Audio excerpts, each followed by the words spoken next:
మొన్న Schneider verse లోని cancelled projects గురించి ఒక వీడియో చేసిన తర్వాత కొంతమంది నాకు అడిగింది ఏంటంటే, బ్రో మార్వెల్ లో కూడా ఎప్పటి నుండో చాలా క్యాన్సిల్ అయిన ప్రాజెక్ట్స్ అండ్ సీక్వెల్స్ ఆగిపోయినవి ఉన్నాయి కదా, అలా మాకు తెలియనివి ఎన్ని ఉన్నాయి, అవి ఎందుకు ఆగిపోయాయి అనే దాని గురించి క్లియర్ గా చెప్పమని అడిగారు. సో ఈ వీడియోలో అలా క్యాన్సిల్ అయిపోయిన మార్వెల్ ప్రాజెక్ట్స్ ఒక 17 దగ్గర ఉంటాయి అనుకుంటా కౌంట్. అవి ఎందుకు క్యాన్సిల్ అయిపోయాయి అనే దాని గురించి కూడా క్లియర్ గా ఈ వీడియోలో తెలుసుకుందాం. ఎండింగ్ వరకు ప్రతి ఒక్క ప్రాజెక్ట్ గురించి క్లారిటీగా మీకు ఐడియా వచ్చేస్తుంది. అందులో ముందుగా డెడ్ పూల్ యొక్క థర్డ్ పార్ట్. షాక్ అవ్వకండి, ప్రెసెంట్ డెడ్ పూల్ యొక్క third part Deadpool and Wolverine గా ఎంసీలో వస్తుంది, కానీ ఒరిజినల్ ఐడియా అయితే మాత్రం వేరే ప్రాజెక్ట్ అనమాట. వాళ్ళు డెడ్ పూల్ 2 టైంలోనే ఒక డిఫరెంట్ స్క్రిప్ట్ అయితే మాత్రం ట్రయాలజీ థర్డ్ పార్ట్ కి అనుకున్నారు. ఇది పెద్ద బ్యాడ్ న్యూస్ అయితే కాదు, కానీ ఈ డెడ్ పూల్ థర్డ్ పార్ట్ అయితే మాత్రం same or rated action adventure గా ఒక రోడ్ ట్రిప్ ఫిల్మ్ గా ప్లాన్ చేసుకున్నారు. అంటే డెడ్ పూల్ ఒక క్రిస్మస్ ని సేవ్ చేసే విధమైన ఐడియా తోటి అయితే మాత్రం స్టోరీని ముందుగా ప్లాన్ చేసుకున్నప్పటికీ ఎంసీ తోటి ఫాక్స్ అదే డిస్నీ కొలాబరేషన్ అయిపోయిన తర్వాత ఆ ప్రాజెక్ట్ అయితే ఆపేయడం జరిగిపోయింది. యాక్చువల్లీ ఆ ప్రాజెక్ట్ ఆపేయడం ఒక మంచి పనే జరిగింది. ఇప్పుడు డెడ్ పూల్ 3 ఒక గేమ్ చేంజర్ అవబోతుంది ఎంసీకి. ఆ రోడ్ ట్రిప్ క్రిస్మస్ ఫిల్మ్ గా వస్తే అదే రేంజ్ ఇంపాక్ట్ ఇవ్వదు కదా.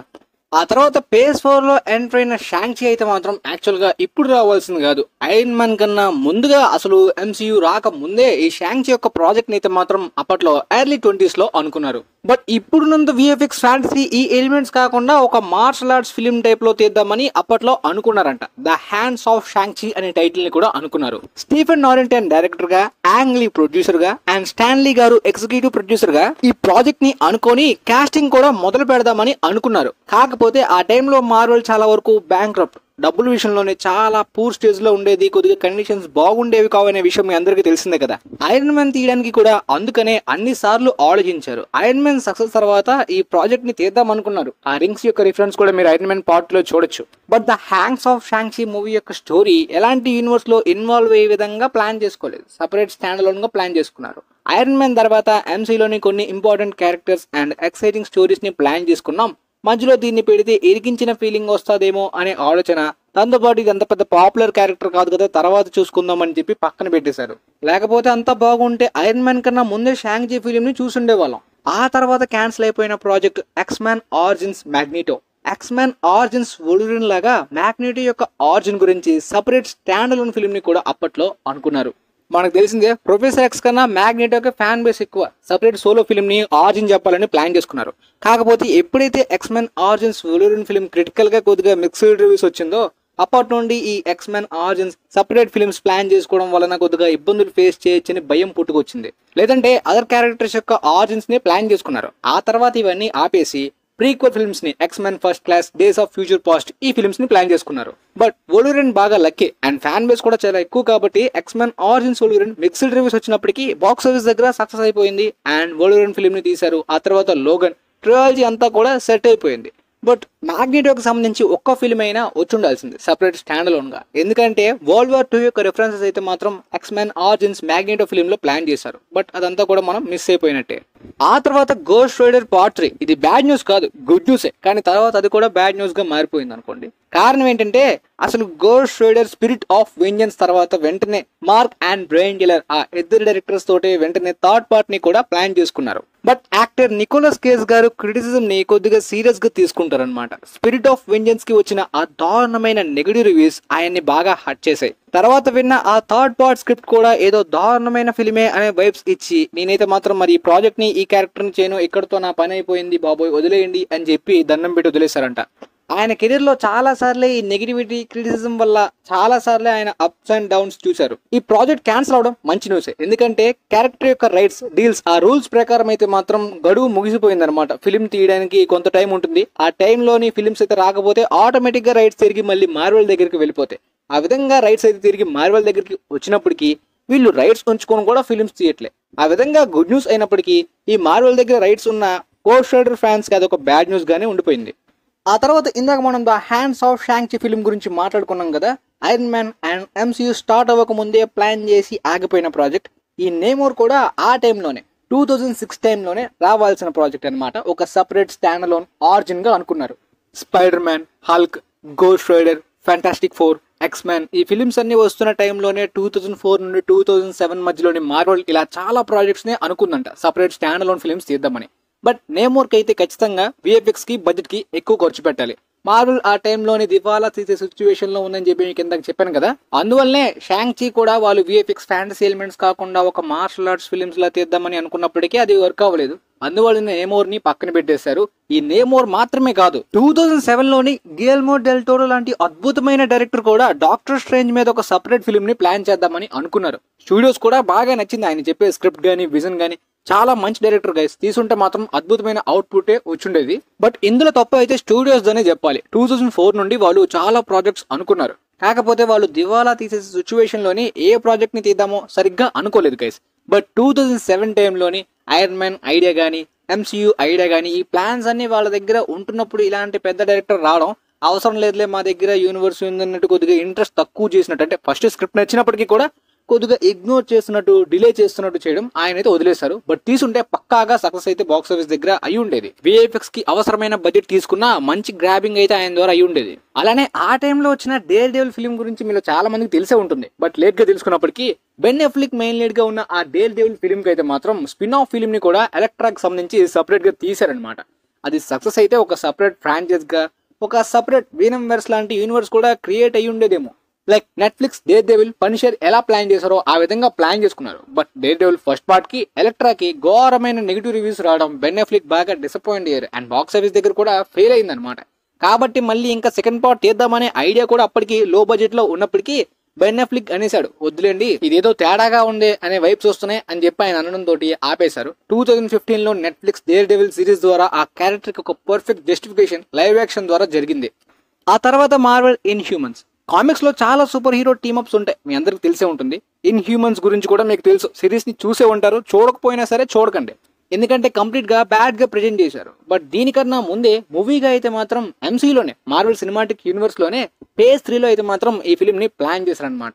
బట్ వచ్చుంటది బాగుండేదో లేదో మనకు తెలియదు కానీ ఇన్ఫినిటీ సాగా యొక్క స్టోరీకి ఆ ఫేజ్ 3 లోని ఈ ఇన్ హ్యూమన్స్ అస్సలు సెట్ కారని వాళ్ళకి అనిపించింది. అది కరెక్టే.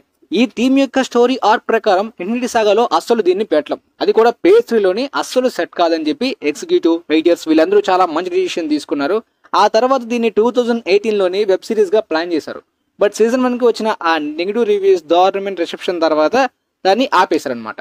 అండ్ మల్టీవర్స్ ఆఫ్ మ్యాడ్నెస్ లో మనం బ్లాక్ బోల్ట్ క్యారెక్టర్ ని కూడా చూసాం. ఫ్యూచర్ లో ప్లాన్ చేసి ఈ టీం కి మంచిగా ప్లాన్ చేసుకోవాలి ఫిల్మ్. ఆ తర్వాత పనిషర్ ఫిలిమ్స్ లోని చాలా మందికి చాలా డౌట్స్ ఉంటాయి అనమాట. అది ఎందుకంటే ఘోరంగా ఫిలిమ్స్ లోని జస్టిఫికేషన్ అయితే ఈ క్యారెక్టర్ కి జరగలేదు డేర్ డెవిల్ లాగా, కాకపోతే అంతకన్నా దారుణమైన హిస్టరీ ఉంది. ఆ తర్వాత ముందుగా సిల్వెస్టర్ స్టెలోన్ రాకీ ఫిలిమ్స్ లో మీకు డాల్ఫ్ లన్గ్రెన్ గారు తెలిసే ఉంటుంది. ఆయన చాలా పొడవుగా ఉంటారు కదా, ఆయన్ని హీరోగా పెట్టి 1989 లోని పనిషర్ ఫిల్మ్ ని తీశారు. బాక్స్ ఆఫీస్ దగ్గర హిట్టే, బట్ నార్మల్ హిట్ అనమాట. కానీ తర్వాత దానికి ఒక కల్ట్ ఫాలోయింగ్ వచ్చిందనమాట DVD సేల్స్ లో కానీ అలా. కానీ దానికి సీక్వెల్స్ ఏం ప్లాన్ చేయలేదు, ఓన్లీ 1 ఫిల్మ్ నే ప్లాన్ చేశారు. డాల్ఫ్ లన్గ్రెన్ గారు కూడా చాలా ఇయర్స్ వెయిట్ చేసి వదిలేశారు. ఆ తర్వాత 2004 లోని రీబూట్ గా Tom Jane the Punisher film ని తీశారు. ఈ ఫిల్మ్ కి యావరేజ్ బిలో యావరేజ్ రివ్యూస్ వచ్చాయన్నమాట. కొద్దిగా ఆ యాక్టర్ యొక్క కాస్టింగ్ అయితే చాలా మందికి నచ్చినప్పటికీ ఆ టోన్ గానీ ఆ స్టోరీ విషయంలోని పర్ఫెక్ట్ జస్టిఫికేషన్ జరగలేదు అన్నట్టు రివ్యూస్ వచ్చాయి. బాక్స్ ఆఫీస్ దగ్గర కూడా హిట్ కాదనమాట. యావరేజ్ బిలో యావరేజ్ రేంజ్ లోని బ్రేక్ ఈవెన్ అయితే అచీవ్ చేయలేకపోయింది. ఆ తర్వాత దీనికి సీక్వెల్ కాకుండా ఒక సాఫ్ట్ రీబూట్ ని ప్లాన్ చేశారు. ఆ తర్వాత మరి కుదరదని కాస్టింగ్ కూడా మార్చేసి 2008 లోని పనిషర్ ద వార్ జోన్ అన్నట్టు తీసారనమాట. డిఫరెంట్ టైప్ లో ఉంటుందని చెప్పి రే స్టీవెన్సన్ గారిని తీసుకున్నారు కాస్టింగ్ లోని, అదే థ్రిల్లర్ లో విలన్ యాక్టర్. బట్ ఈ film complete wash out, disaster అయిపోయింది, పెద్ద లాస్ పెట్టింది. అయినా లయన్స్ గేట్ పార్ట్ 2 తీసేద్దాంలే అనుకున్నప్పటికీ అందరూ డిస్కస్ చేసి చెప్పుకుంది ఏమంటే ఈ పనిషర్ కి బాక్స్ ఆఫీస్ ట్రాక్ రికార్డ్ ఏమి పెద్దగా బాగాలేదు. పాత ఫిల్మ్స్ నుండి చూసుకున్నప్పటికీ అంత సక్సెస్ ట్రాక్ లేదు, ఈ R-rated ఫిల్మ్స్ మనకు అవసరమా అని చెప్పి వదిలేశారు. ఆ తర్వాత 2009 లోని రైట్స్ అన్ని కూడా మార్వెల్కి వచ్చేసి 2015 లోని జాన్ బెర్త్నెల్ యొక్క పనిషర్ నెట్ఫ్లిక్స్ లోని అద్భుతమైన జస్టిస్ జరిగింది. ఆ క్యారెక్టర్ కి నెట్ఫ్లిక్స్ లోని క్రాస్ ఓవర్ జరిగింది, ఇప్పుడు MCతో కూడా కనెక్ట్ అవ్వబోతుంది. ఆ తర్వాత హల్క్ అనగానే మార్క్ రఫెలో, ఎడ్వర్డ్ నార్టన్ కాకుండా అంతకన్నా ముందే ఎరిక్ బానా యొక్క 2003 హల్క్ ఫిల్మ్ గురించి కూడా మీకు చాలా మందికి తెలిసే ఉంటుంది. అఫ్ కోర్స్ మిక్స్డ్ రివ్యూస్ వచ్చినప్పటికీ బాక్స్ ఆఫీస్ దగ్గర సేఫ్ అయిపోయింది. 245 మిలియన్స్ కలెక్ట్ చేసింది ఆ టైంలోని. ఈవెన్ 2008 లో వచ్చిన MCU ఫిలిం రేంజ్ లో బాక్స్ ఆఫీస్ 2003 లోనే ఈ ఫిలిం కలెక్ట్ చేసిందంటే మీరు అర్థం చేసుకోవచ్చా ఇంపాక్ట్. ఈ ఫిలిం తర్వాత ఒక 2 ఇయర్స్ తర్వాత 2005 లోనే సెకండ్ పార్ట్ ని ప్లాన్ చేసుకుని హల్క్ యొక్క సపరేట్ ఫ్రాంచైజ్ ని డెవలప్ చేద్దామని అనుకున్నారు. కానీ ప్రాపర్ స్క్రిప్ట్ అయితే సీక్వెల్ కి సంబంధించి పర్ఫెక్ట్ గా ప్లాన్ చేయలేదు. ఆ విషయంలో చాలా చేంజెస్ చేస్తూ ప్రీ ప్రొడక్షన్ చాలా సార్లు డిలే అవడం అయితే స్టూడియోస్ కి కొద్దిగా ఇంట్రెస్ట్ తగ్గిపోతూ వస్తుంది. సెకండ్ పార్ట్ లోని గ్రే హల్క్ కొన్ని ప్లానింగ్స్ చేశారు, అయినప్పటికీ తర్వాత మార్వెల్ వాళ్ళు కొద్దిగా వచ్చి ఇంక్రెడిబుల్ హల్క్ యొక్క ఐడియా అని చెప్తూ ఎంసీలోని సెకండ్ ఫిల్మ్ గా ప్లాన్ చేసామని చెప్పగానే అటువైపు షిఫ్ట్ అయిపోయారు. అబామినేషన్ ని విలన్ గా పెట్టారు ఇంక్రెడిబుల్ హల్క్ లో. బట్ బాక్స్ ఆఫీస్ మరీ అంత ఎక్కువ రాలేదు, 247 మిలియన్స్ వచ్చాయి. 2003 ఫిల్మ్ తో కంపేర్ చేసుకుంటే ఇది చాలా తక్కువ ఫుట్ ఫాల్ విషయంలో కూడా. కాకపోతే హల్క్ కి సంబంధించి సెపరేట్ ఫిల్మ్స్ ని సోలోగా ప్లాన్ చేసి ఉంటే మాత్రం పెద్ద పెద్ద రికార్డ్స్ బాక్స్ ఆఫీస్ దగ్గర పెట్టేవాడు. ఎందుకంటే biggest crowd puller Hulk character సంబంధించి చాలా మంది పుల్ అవుతారు. రైట్స్ ప్రాబ్లం వల్ల సోలో ఫిల్మ్ తీయలేకపోయారు. ఆ తర్వాత Tobey Maguire Spider Man franchise కి చాలా పెద్ద ఫ్యాన్ బేస్ ఉంది. చాలా మందికి favourite Spider Man Tobey Maguire. Trilogy కాకుండా శామ్ రేమీ గారు 4th పార్ట్ కూడా తీసుండాల్సింది. ఆ ఒరిజినల్ ఐడియా విషయంలో అయితే మాత్రం సోనీ తోటి కొద్దిగా ఆర్గ్యుమెంట్స్ జరిగాయి.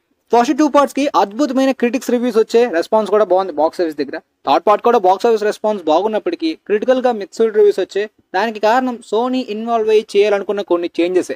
అది శామ్ రేమీకి నచ్చలేదు. దాన్ని పాయింట్ అవుట్ చేస్తూ 4th పార్ట్ అయినా సరే నాకు కంప్లీట్ ఫ్రీడమ్ ఇవ్వండి, మంచి అవుట్పుట్ తీస్తా అని ఆర్గ్యుమెంట్స్ జరిగాయి.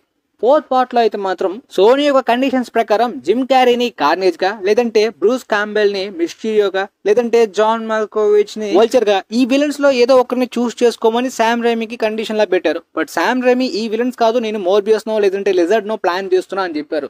దాని విషయంలో చాలా ఆర్గ్యుమెంట్స్ జరిగిన తర్వాత ఆయనైతే మాత్రం మరి నా వల్ల కాదని చెప్పి చేతులు దండం పెట్టి వదిలేశారు. లేదంటే స్పైడర్ మ్యాన్ పార్ట్ 4 ఆ విధంగా వచ్చి ఉండేది. ఆయన ఐడియాకి కొద్దిగా ఫ్రీడమ్ సోనీ ఇచ్చుంటే.